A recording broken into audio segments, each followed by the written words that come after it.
પાટણથી માહિતી ઓબીસી અનામત પૂર્વ સાંસદ ચંદનજી ઠાકોરે તેમણે આ મામલે રોષ ઠાલવ્યો છે।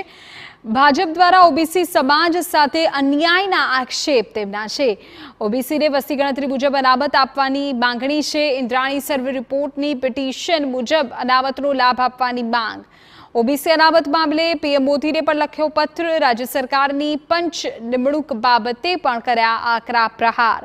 ઓબીસી કમિશનમાં 5ના બદલે એક જ સભ્યની નિમણૂકનો તેમનો વિરોધ છે।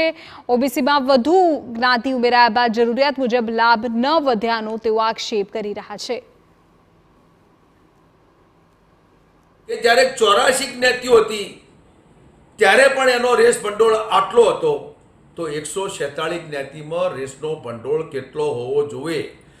આ ગુજરાતમાં ભારતીય જનતા પાર્ટી ઓકડામાં માહિર છે, ઓકડા બનાવવામાં માહિર છે, પણ ઓબીસીને હકને અધિકાર આપવા માટે માહિર નથી।